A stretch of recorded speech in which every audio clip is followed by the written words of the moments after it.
За галзуу кино сувагта тавтай морил. Энэ удаад хэдүүлээ Jenny Make a Wish үргэлжлүүлцгээе. Та нарыг нэг удаан хүлээлгээгүй гэж найдаа. Мөрөн улан багийнхан маань айл байдгаараа л хурдан оруулахыг хичээлээ. Тэгээд өмнө хэлснээрээ партнигээс илүү уртаар ярьсан байгаа. За тэгээд энэ галзуу сонирхолтой киног та нарт ярьж өгөхөд дугаарын хамтрагчаар сэтгэл зүйн сорилт бүхий Realist Escape Room-ээр иргэн ирэлт хийж байгаа Quizlab Mongolia болон илүү том, илүү олон бэлгийн сонголтоогоор иргэн ирсэн датади урамшууллыг хүргэгч Unitel хамтран ажиллаж байна. За тэгээд та нар маань Сабадрагоо Саба адардсан бол лайк дараха мартов. Ингээд хэдүүлээ энэ галзуу сонирхолтой киноны тайлбараа үргэлжлүүлцгээе.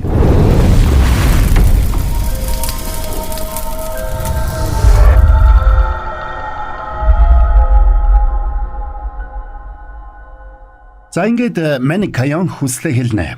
Iblis хүмүүсийг хорон муу санаатай амин хуваа хичээсэн гэж үзчихсэн учраас Kayon тэрэнд энийг батлах боломжийг олгодог.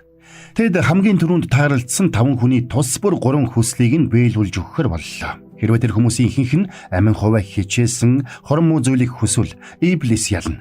Үгүй бол Kayon ялна. Урд өмнө нь ийм хүсэлтэд таарч байгаагүй Iblis гайхсан ч яах чаргагүй боллоо. Kayon тэрэнд хавчаараа өгч зүйлгэнэ. Хэрвээ Iblis хавчаараа зүүсэн бол ганцхан Kayoнд харагдж байгаа. Хэрвээ зүгээгүй бол бүх хүнд харагдаж байгаа хэрэг гэж Kayon Iblisтэй тохирсон. Ингээд тэр хоёр хамгийн түрүүнд таарсан 5 хүнийг бүртгэж авахар явцгаалаа.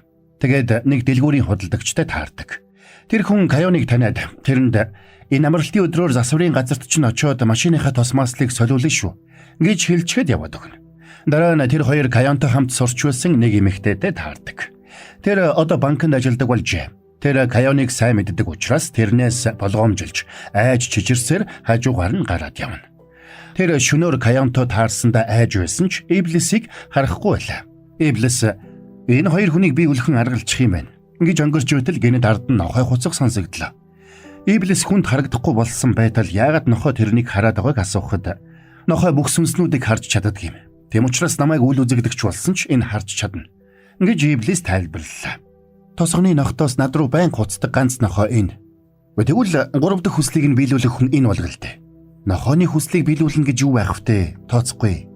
Чи хамгийн түрүүнд уулзсан 5 гэж хэлсэн болохоос яг хүн гэж хэлээгүй шүү дээ. Тийм болохоор нохойг тооцноо.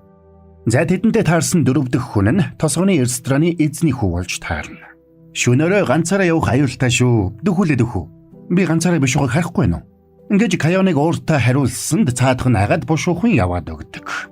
Iblis Kayonыг энэ хавийн хамгийн аюултай хүн нь чи гэдгийг энэ нөхөр мэдэхгүй л байна да гэж явуулж үтэл тэдэн дээр нэг ютубер залуу ирж таарлаа. Тэр ч бас харанхуйд Kayonтой таарсандаа эвгүүцэж бушуухан хажуугаар нь гүгээд явчихна. Ингээд Iblis-ийн хүслийг нь биелүүлэх ёстой 5 хүний тоо бүрдэнэ. Ингээд азтай 5 хүн бүрдлээ. Одоо явж тэдэнд ид шидэ үзүүлдэ. Энэ 5 азгүй байна. Эднэр нүдэн дээр чинь адгийн амьтад болж хуурна. Хүмүүс хүслээ биелүүлэхийн тулд юу ч хийхээс буцадаггүй. Хүсэл нь биелээд ирэхээр жинхэнэ төрхөн л ил болд юм да. Тэгэхээр миний ихний хүсэл миний талаар чамд юуг ойлгуулв? Чи бол сэтгцэн өвчтэй гажиг. Чамаас болоод одоо 4 хүн нэг нохой амьдралаа алдахаар болоод байна. Яагаад гэвэл 2 төрлийн бэрд байдаг юм. Сайн болон муу. Моонууд дундаа хамгийн хүчрхэг нэг л бэрд бий. Тэр нь Iblis. Маргааш нь Iblis туслах Said-тайгаа ярилцаж сууна. Би энэ эмэгтэйд ялагдаж болохгүй.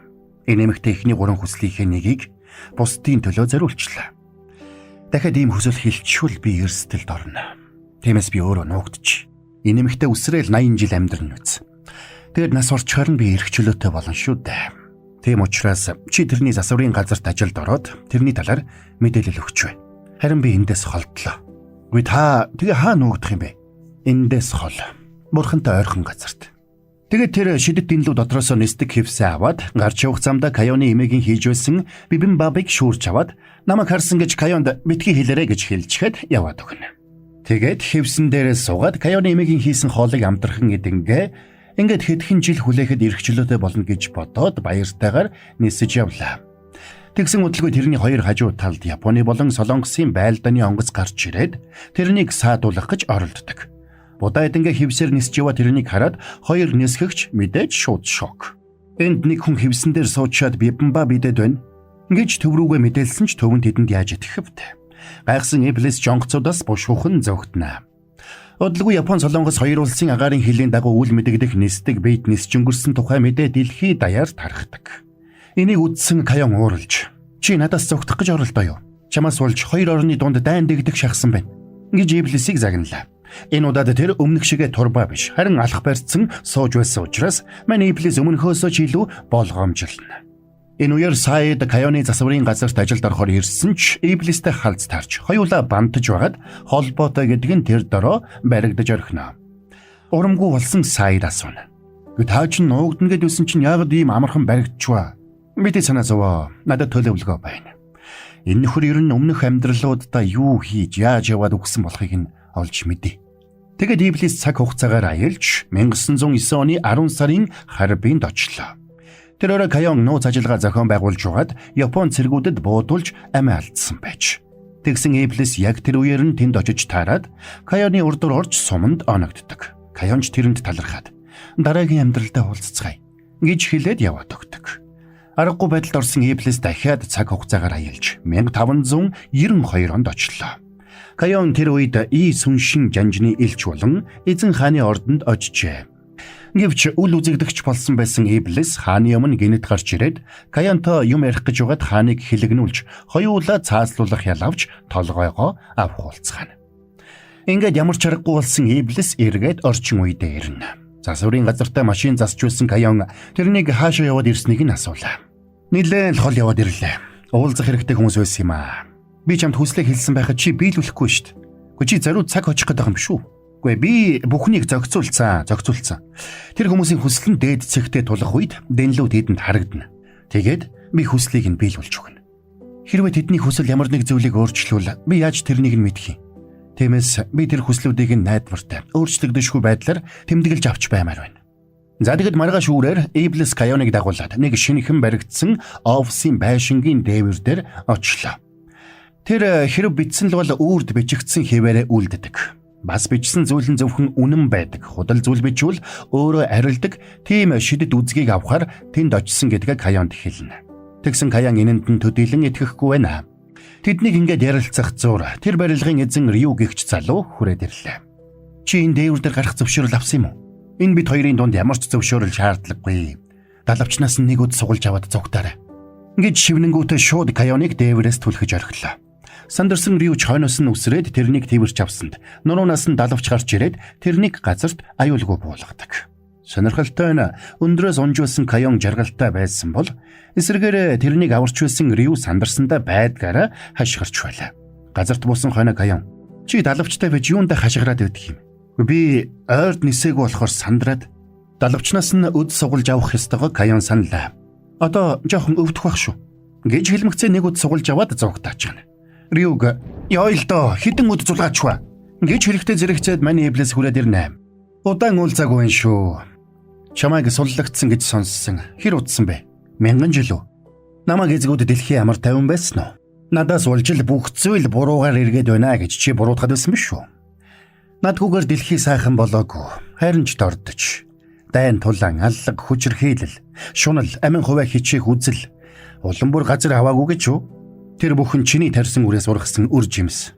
Дими яриа яах вэ? Мундаг сахиусанд ингэргээд байгаа үз. Ингэж дими ярьж явахаар хоёулаа хүчээ үзүүл яасан юм. Тэгээл дээ. Гэхдээ энэ чиний сүүлчийн тулаан байх болно гэж Рю хүлээд байшингийн дээвэр рүү нисээд явна. Шарн хөдөлсөн Иблис байшин дотор нь ороод бүх давхрыг нь цөм зохиж дээвэр дээр нь гарсанд шинэхэн байшингаа эвдүүлсэн Рю дэлбэртлээ уурлаа. "Нэгэнт би эргээд ирсэн юм чинь араа харж явсан чинь дээр шүү аха" гэж хэлчихэд алга болсон Рю ууралж хашгирсаар хоцорно. Рюгийн жинхэнэ нэрийг үхлийн сахиусан тэнгэр Азраил гэдэг байлаа. Каяны Азраилаас сугалж авсан өд Иблисийн яриад өсөн шидэд үзэг болж таарна.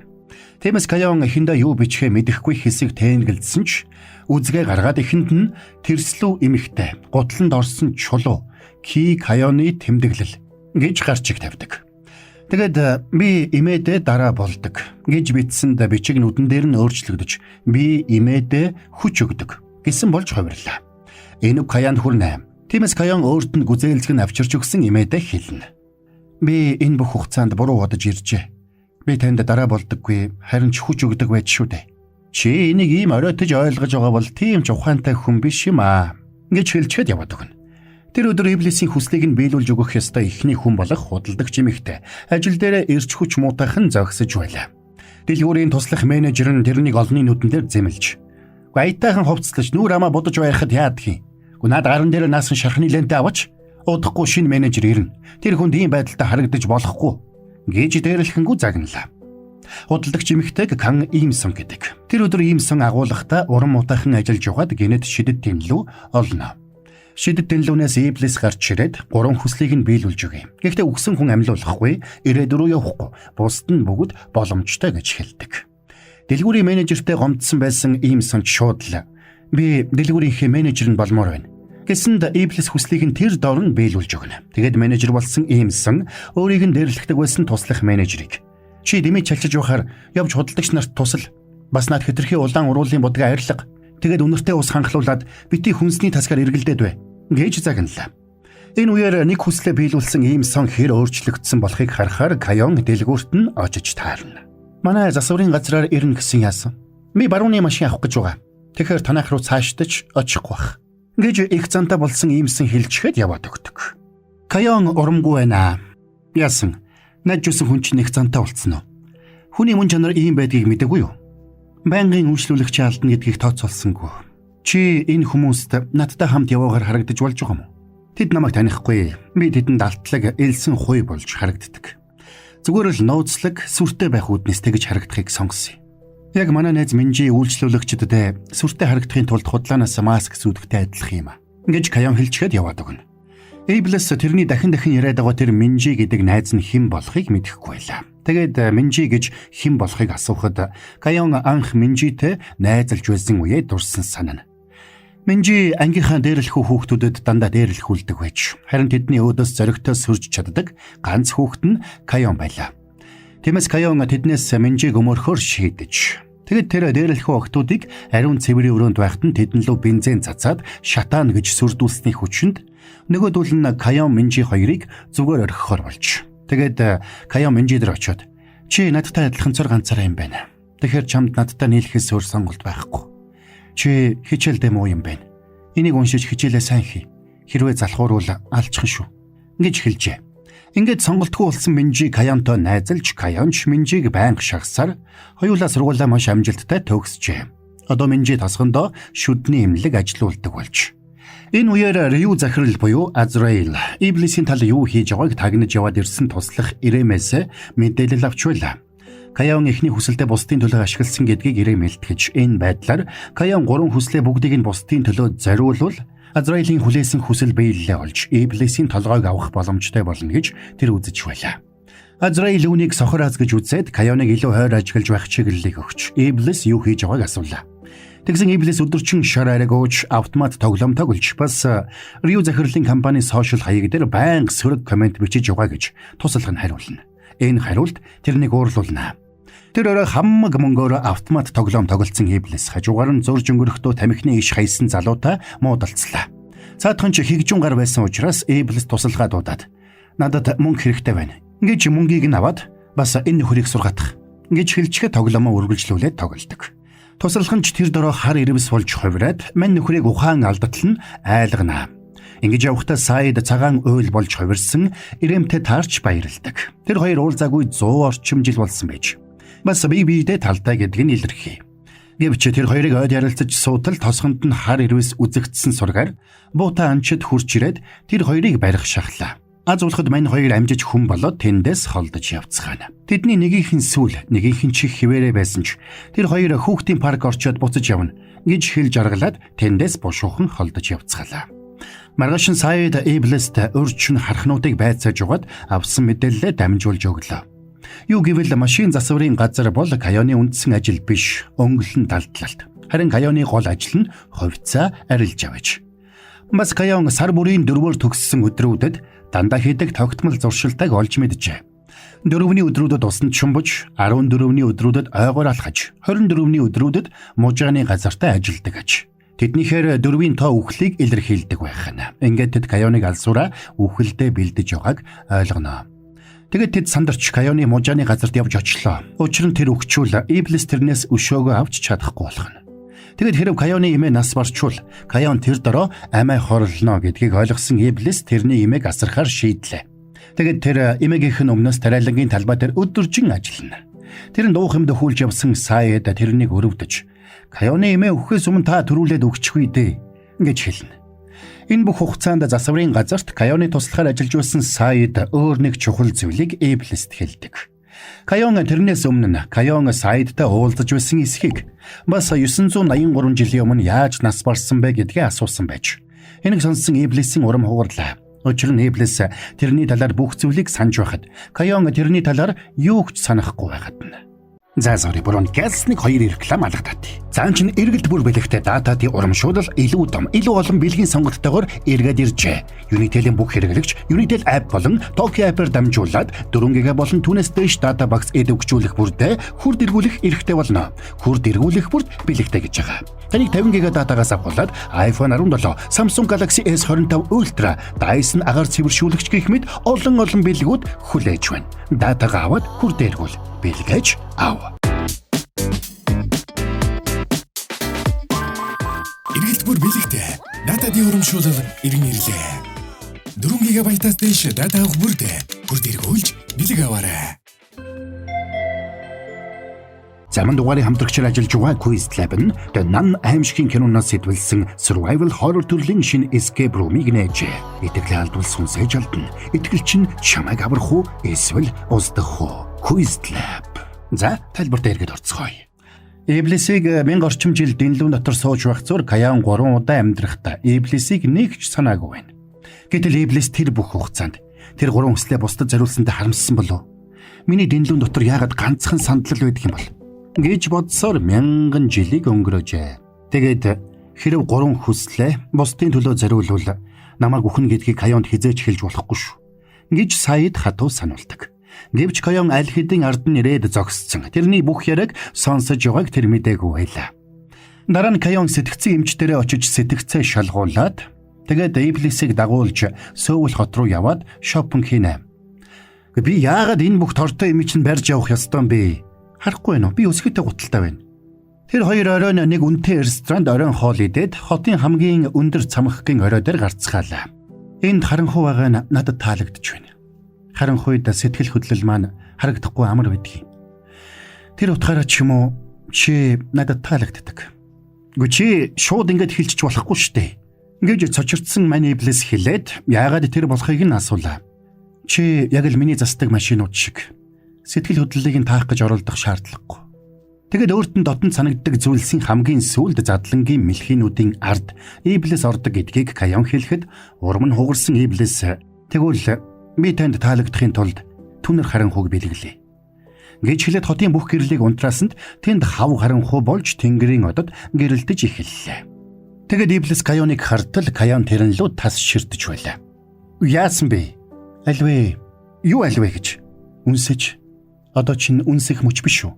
Сандарсан Иблис хэлнэ. Гүй, би үнсэхгүй. Тэгвэл би л үнсэхээс. Хүмүүсийн яриад байдаг шиг гоё зүйл юусаа алга. Иблисийн шарн хөдөлж. Жинхэнэ үнсэлт гэдэг чинь ийм байдаг юм. Ингээд тэрнийг үнснэ. Тэр мөчөд тог ирээд бүх зүйл тодорно.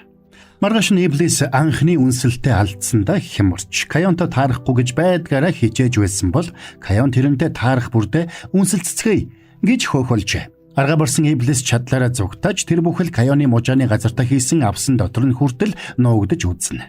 Арга барсан Иблис хэлнэ. Жинхэнэ ёсоор үнсэлцхийн тулд заавал гадаа бороо орж байх ёстой. Тэр орой бороо ороогүй байсан да. Хамгийн ихнийг хамаагүй. Харин дараагийнхаас заавал гадаа бороо орж байх ёстой. Ийм дүрмтэй юм. Тэр орой банкнд ажилладаг Кайоны ангийн хүүхэд Кайоны дансыг үзээд байдгаараа атаархад сууж байлаа. Тэрнийг Бугян гэдэг. Маргааш нь Минжи Кайон хоёр тэдний банкнд ирж эрхлэгчтэй уулзаж байхыг Бугян бас харж. Тэдний эрхлэгч тосгоныхоо хамгийн мөнгөтэй бизнес эрхлэгчдийг дуудаж уулзаад тэдэнд сүүлийн үеийн тэтгэврийн нэрийн дансны үйлчилгээгээ танилцуулахыг хүссэн нь тэр байж. Бугян тэдэнд кофе зөөж таарсан учраас барьсан үнэтэй цүнхийг нь хараад тэдэнд атаархаж. Ядж хахад эрхлэгч нь тэрнийг хуучин ангийн хүүхдүүдийнх нь нүдэн дээр загнасанд тэрний уур бүрчих хүрсэн байлаа. Тэр өглөө Иблис гэрээсээ гарч явахдаа кинонд яг өөрийнх нь ярьсан шиг залуу хосууд бороонд үнсэлцэж байгааг хараад гайхнаа. Зохиогод хэлсэн зүйл нь үнэн болж таарсанд Иблис цочирддаг. Энэ үеэр Кайоны эмээ гарч ирээд гэрийнхээ AI туслахад хандаад "Жини, өнөөдрийн цаг агаар ямар байна? Хэлээдэх" гэж хэллээ. Энэ үед Иблис өөрийг нь ярьж байна гэж бодоод "Надаас яагаад ийм асуугаад байгаа юм бэ?" гэж уралсан ч AI төхөөрөмж эмээд тэр өдрийн цаг агаарыг хэлж өгөхийг сонсоод Иблис "Энд надаас өөр бирд байдаг байх нэ" гэж бодоод "Жини, Кайон сүүлд интернетээр юуны талаар хамгийн их хайсан бэ?" гэж асуусанд AI туслах тэрэнд бүгдийг хэлж өглөө. Тэгсэн дандаа хизээ бороо орох вэ? Бороо оруулдаг ямар зан үйл байдаг вэ гэсэн асуултууд байсан нь Иблисийг цочирдуулна. Энэ үеэр засварын газартаа машина засчулсан Кайон Саидаас "Энэ 7 хоногт хизээ бороо орох уу?" гэж асуулаа. Саид "Энэ 7 хоногт бороо байхгүй. Ирэх 7 хоногт нэг л удаа бороо орох юм байлээ" гэсэнд Кайон ууралжна. Энэ үеэр Иблис засварын газар очиж таарад Кайоныг муухай аштай байгааг мэдмэгцээ бошуухан эргээд зугтаалаа. Тэр орой Кайон эмээтэй хоол хийхэд нь тусалж байхдаа гартаа барьсан хутгандаа өөрийгөө хараад "Би ч хөөрх юм аа. Өмнөхөөсөө ч хөөрхөн болчих" гэж хэллээ. Энийг харсан эмээ цочоод "Гэхдээ чи наад хутгаа хурдан тавь" гэж загнасан бол яг тэр үеэр орж ирж таарсан Иблис ч тэндээс дахиад л зугтнаа. Дэнлүүн дотор орсон хойноо Иблис Саидад болсон бүхнийг ярихад цаадах нь Кайон шиг сэтгцэн эмгэгтэй хүмүүс нарциссист байх нь түгээмэл үзэгдэл гэж тайлбарллаа. Энийг сонссон Иблис тэрнийг үнссэндээ харамсаж эхэлсэн бол Саид тэрэнд "Энэ бол тэрний 3 татах ихний алхам" гэж тайвшруулна. Тэгээд дараагийн удаа үнсэлцэхдээ илүү амжилттай байхын тулд шүдээ янзлуулахыг зөвлөлөө. Ингээд Иблис тосгоны цорын ганц шүдний эмнэлэгт очиод шүдээ эмчлүүлнэ. Эмч тэрэнд "Эвгүй санагдвал гараа өргөөрэй" гэж хэлсэн учраас Иблис эмчилгээний туршид 2 гараа өргөсөөр эмчилгээгээ нэг юм дуусгадаг. Эмчилгээ дууссаны дараа төлбөрөө төлөх гэсэн ч тэрэнд иргэний үнэмлэгч мөнгөч байсангүй. Учир нь тэр үйлчлүүлж эхлэхдээ "Би танай газрын эзнийг танино" гэж худлаа хэлсэн байж. Ингээд тэндээс гарахдаа Минжитэй таарч өөрийгөө Кайоны найз гэж хэлэхэд Минжи гайхаж "Би Кайоны ганц найз юмсан" гэж хэлээд тэр хоёр хамтдаа Кайон дээр очино. Минжи төлбөрийг нь Кайоноос нэхэж "Ийм ямар нь мэддэхгүй хүнийг гэртээ байлгаж болохгүй" гэж Кайоныг зэмлдэг. Энийг нь сонссон Иблис 2 гараа дахин өргөж өөрт таагүй байгаагаа илэрхийлсээр байна. Гэвч нөгөө хоёр нь тэрнийг яагаад 2 гараа дахин өргөөд байгааг нь ойлгодоггүй. Ингээд Иблисийн шүдний төлбөрийг хийгээд Минжиг явуулсныхаа дараа Кайон Иблисийг хөх няц болтлон зодоод машинда төвжиж орхилоо. Машинд суусан Иблис шараарыг унга Кайоны машины жолоог мушгиж тоглоно. Тэгсэн тэдний хажуугаар цагдаа явж таарад тэрэн дээр хүрээд ирнэ. Кайон ч тэрнийг шогломоор санагдаад машинаа удирдлагаараас очиж цагдаа нар ирээд "Машин чинь асаалттай байхад шараарыг ууж болж байгаа юм уу?" гэж хэлээд согтолт шалгах аппарат үлээлгээд тэрнийг цагдаагийн газар руу аваад явчихдаг. Гинэн Иблис тэнд юу болоод байгааг мэдэхгүй өөртөө тоглож байна гэж бодно. Сандарсан Саид тэрнийг цагдаагийн газраас авсанд Иблис тэндээс гарч шууд Сакура цэцэглэх баярын фестивал руу явлаа. Тэнд Иблис Кайоны эмээтэй таарч "Та биеэсэн бодорой, урт наслах хэрэгтэй шүү" гэж ядахна. Тэрний энэ хачин байдалд эмээ цаагаараа дургүй байлаа. Тиймээс Иблисийг сатаруулж байгаад холдоод явчихдаг. Тэгсэн Иблис ингэж явахдаа уутанд хийгээд өмднөөсөө зүүцсэн байсан Кайоны өгсөн хавчарыг халаасны хулгайчид алдаж орхино. Иблисээс хулгай хийсэн нөхдүүд ууданд хямдхан хавчаар байсанд уурладаг. Энэ үеэр фестивалийн хамгаалтыг хариуцж байсан нутгийн залуучууд тэдэнтэй таарад 2 талаас хутаг цохиур гаргаад зодолдохоор болно. Тэгсэн үүнтэй зэрэгцээд Иблис ирээд алга болсон хавчаараа олоод баярлдаг. 2 тал Иблисийг хэний тал болохыг мэдэхгүй байсан учраас хоёулаа дайрсан ч Иблист тэдний зэвсэг нөлөөлсөнгүй. Баярлсан Иблис өөрийг нь цогч яваагч тоолгүй тэндээс цэцгийн дэлбэ болон агаарт замхарлаа. Үүнтэй зэрэгцээд тэнд байсан нөхдүүдийн зэвсгэн цэцэг болж хувирсанд нөгөөхэд гартаа барьсан цэцгээрээ бие биенийгээ балбсаар хоцорно. Тэрээр тосгоныхны бүтэн жил хүлээсэн галын наадам болоход Иблис галын наадмаар дамжуулж Кайонд сэтгэлээ илчлэхийг оролддог. Хэрвээ Кайоныг эргүүлж өөртөө татах юм бол тэрнийг унгахад амархан болно гэж Иблис Саид 2 тооцоолжээ. Тэгсэн орчин үеийн үг хэллэг сайн мэдэхгүйгээс болоод Иблис агаарт баахан хараалын үгтэй салиуд буудулчихсан байлаа. Энэ үеэр Кайон олноос холуур ажлынхаа баринд машина засч байна. Тэгсэн тэрэн дээр Азраил ирээд олон жилийн туршид Иблисийн толгойг авахар зорж ирсэн гэдгээ хэлж "Чи миний тусламжтайгаар хизээж Иблисийн арганд орохгүй байх болно" гэж Кайонд хэлдэг. Тэгсэн Кайон урдаас нь Чи ирчээд миний бэрдэг алхтлаар надад ингэж ярихыг би зөвшөөрөхгүй гэж уурлаад тэрнийг хөөгд явуулдаг. Каёныг ингэж таамаглахын аргагүй байгаад Азраил ууралж туслахдаа тэрний эмэггийг судлах номнууд авчирч өгөхийг тушаалаа. Харин нөгөө талд Иблис Каёны найз Минжитэй хамт нэг зоогийн газарт сөөж уугаад сууж байна. Нилээн халсан Минжи Иблист "Миний найзыг хамгаалж яваарай. Тийхгүй бол би чамд сургаад өгнө шүү" гэж хатуу санууллаа. Тэр хоёр элдвийн зүйлсийг ярилцаад инээлдэж байгаа гаднаас нь харж зогссон Каён тэсгэл алдаж дотогшоо ороод Минжиг авч гарахдаа Иблисийг төлбөр хийнэ гэж үлдээчээд яваад өгдөг. Ингээд Иблис дахиад л цагдаагийн газарт хүргэгдэнэ. Харигцамдаа Каён Иблист уурлана. "Чи цагдаагийн газарт хүргэхдгээр яагаад дандаа намайг дуудаад идэх юм? Адилхан сахиусан тэнгэр байж Азраилыг дуудаж болдгоо юм уу? Бурхан сахиусан тэнгэрүүдийг гэрлээс, бэрдүүдийг утаагүй галаас бүтээсэн. Гэвч галаас бүтсэн бэрдүүд бардан болж бурханаас илүү гайхахыг хүссэн. Бурхан хэлгэнж биднийг устгуулахаар сахиусан тэнгэрүүдэд илгээсэн. Тэдний толгойлогч нь Азраил байсан. Бид тэдэнтэй 300 жил тулалдсан. Тэд бүх бэрдүүдийг хятсан. Тэгээд би ихэнх ах дүүсээ алдсан. Амьд үлдсэн ах дүү нар чинь хаана байгаа юм? Над шиг дэнлүүнд эсвэл бүгжинд нуугдж байгаа байх. Эсвэл хүнд ч мэдэгдэлгүй. Дэлхийгээр аялж цэцэг ургуулж, эсвэл энд тэнд бороо оруулж байгаа байх.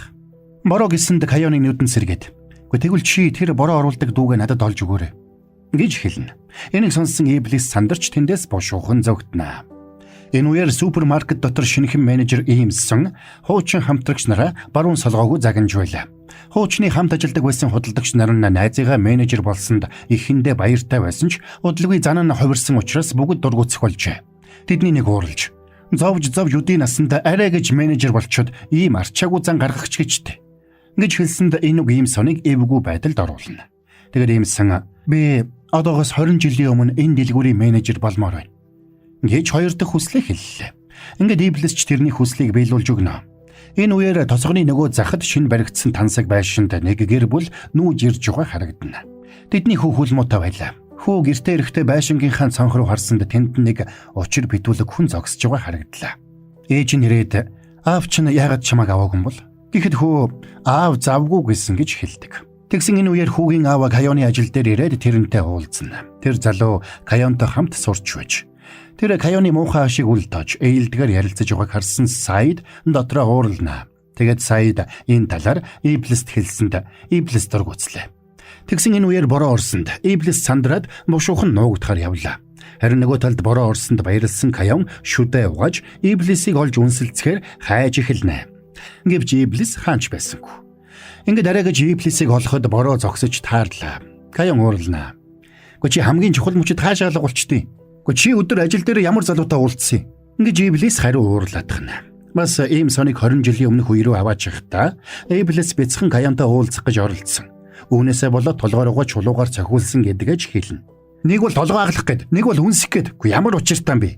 гэж Иблисийг асуухад Каён "Толгойгч нь хагалсан нь дээр юм байна." Ингээд тэрэн лөө цохих гэж дайртал яг тэр үеэр нөгөө нохоо ирээд хуцаж эхэллээ. Тэр нохооны хүслийг биелүүлэх ёстойгоо сансан Иблисийн толгой гинт ажилч нохойг хөнгүү газар таваачаад амьтны хэлээр ярьж чаддаг Саидаар дамжуулж "Чиний 3 хүслийг биелүүлээ. Гэхдээ чи эхлээд энэ тосгоны бүх нохойг Каён руу дахиж хизээж хуцахгүй бай" гэж хэл гэж тохирдог. Тэр өрөө тэдний тосгонд нэг өндөр царайлаг залуу гинт гарч ирсэнд тосгоныхан бүгд гайхан биширцгэн. Гудамжинд явсан охтуудын харцыг булааж байсан тэр залуу хэн болохыг хэнч мэддэггүй. Тэгсэн гинт нөгөө залуу нохоо шиг шонгийн мод үнэрлж байснаа хөлөө өргөд нохоо шиг шээж эхэллээ. Нөгөө нохооны эхний хүсэл нь царайлаг сайхан залуу болж хувирах хүсэл байж. Маргааш нь Каёныг ажил дээрээ ирэхэд эмээн залгаж дэвтэр дээрээ юу бичсэн болохыг нь лавлаж асуулаа. Учир нь Каён Иблист хэлсэн нөгөө 5 хүний хүслийг нөгөө шидэт дэвтэр дээрээ бүртгэж авчээ. Эмээн дэвтрийг нь харсан болохыг ойлгосон Каён Иблисийг дуудаж дэвтрээ илүү найдвартай хадгалах шаардлагатай боллоо гэж хэлээд дэнлүүн дотор нь нуухаар тохирно. Иблис Каёныг дагуулад дэнлүүн дотроо ирлээ. Энэ үеэр Каён өөрийгөө бусдын гутланд орсон чулуу гэж боддог тухайга. Өөрийнхөө амиа хорлолтыг аль болох золгүй явдал мэт болгох хүсэлтэй байдаг тухайга тэрэнд ярьж өгнө. Тэгээд "Чи миний бэрд учраас тэр Азраилд ерөөсөө ялагдаж болохгүй шүү" гэж хэлээд Иблист "Миний бүх тавилгыг энд авчир" гэж тушаалаа. Тэгээд хамтдаа нууц ажлын өрөө бий болгоно. Ингээд бэлдэж байхдаа Каён тэрнээс "Иймсэн яагаад тэр дэлгүүрээсээ холдохгүй? Хоёр хүсэлтэй тэр дэлгүүртэй холбоотой хүсэл хэлсэн юм бол" гэж асуухад нь Иблис Хүн бүр хаан байхыг хүсдэгч, өөрийн дассан орчноос солихыг хүсдэггүй. Энэ нь тэдний аймхай зантай холбоотой. Тийм болохоор би тэднийг үзэн яддаг гэж тайлбарллаа. Хариуд нь Каян багжаа шүүрч яваад хэрвээ би хүн төрлөختний өмнөөс чамайг алчвал би Девачинд очих уу гэж хэлээд тэрнийг цогхоор хөөж эхэлдэг. Мань хоёрыг дэнлүүн дотор ингээд үүмүүлж байх зур эмээн дэнлүүн дотроос гарах чимээг сонсож гайхаад барьж авч үзсэн ч найз нь ирсэн учраас дэнлүүг шидчихэд яваад өгнө. Үүнээс нь болоод дэнлүү дотор байсан өнөөх хоёр тэврэлдээд газар тунцгаалаа. Тэгээд тэр хоёр гадаа бороо орж байгааг ойлгож дэнлүүнээс гарсан ч эмээн гадаа уйлж байгаатай таарна. Учрыг асуусанд эмээгийнх нь найз нас уржээ. Эмээгийнх найзын оршуулганд хамт очисон Каян эмээгээ гашуудан уйлж байгааг харж суuna. Тэгсэн эмээн бусдад хэрвээ би өгчүүл энэ муу охин минь яах вэ гэж ярьж байгааг сонсоод эмээдээ тус болохоор шийддэг. Тэгээд Иблистэй уулзаад би чамд хоёр дахь хүслээ хэлье гэж хэлнэ. За, парт 2-ын тайлбар маань энд хүрээд дуусч байна. Дараагийн партыг хурдан оруулаач гэж та нар хүсэх нь ойлгомжтой. Мэдээж борон болон манай багийнхан айл болгол хурдан оруулахыг хичээж байгаа. Манусан тэгээд робот биш болохоор та нарын хүсснээр хурдан оруулж чадахгүйг ойлгоорой. Ихтэй л байдаг чадлаараа л хичээнэ. Мөн буруугийнхэн тайлбар тэгээд ойлгомжтой байж таалагдсан гэж найдаа. За тэгээд энэ галзуу сонирхолтой киног та нарт ярьж өгөхөд дугаарыг хамтрагчаар Unitel хамтран ажиллалаа. Цаан чин эргэлт бүр бэлэгтэй датадын урамшуулал илүү том, илүү олон бэлгийн сонголтоогоор эргээд ирсэн байна. Unitel-ийн бүх хэрэглэгч Unitel app болон Tokyo app-аар дамжуулаад 4 GB түүнээс дэш дата багц идэвхжүүлэх бүрдээ хүрд эргүүлэх хэрэгтэй болно. Хүрд эргүүлэх бүрд бэлэгтэй гэж байгаа. Таныг 50 GB датагаас авахуулаад iPhone 17, Samsung Galaxy S25 Ultra, Dyson агаар цэвэршүүлэгч гэх мэт олон бэлгүүд хүлээж байна. Датагаа аваад хүрд эргүүл, бэлгээж ав. Эргэлт бүр бэлэгтэй. Датадын урамшуулал иргэн ирлээ. 4 GB-аас дэш дата авах бүрдээ хүрд эргүүлж бэлэг аваарай. Замун дугаарын хамтрагчаар сэтгэл зүйн сорилт бүхий Realist Escape Room-уудтай Quizlab Mongolia хамтран ажиллалаа. Quizlab нь Nan аимшигын киноноос сэдвэлсэн survival horror төрлийн шинэ escape room-ыг нээжээ. Итгэлээ алдвал сүнсээ чалдана. Итгэлчин чамайг аврах уу эсвэл устгах уу? Quizlab. Та нарын маань 60-70% нь стил сабаа дараагүй үздэг гэсэн судалгаа байгаа шүү. Дараагүй хүмүүс маань нэгийг бодно биз. Дарцсан манай галзуучууд бол лайка дарахтал тэгэл болоо явчихж байгаа юм шүү. Хэдүүлээ дараагийн бас нэгэн галзуу киноны тайлбараар шинэ 7 хоногтоо эргээд уулзцгаая.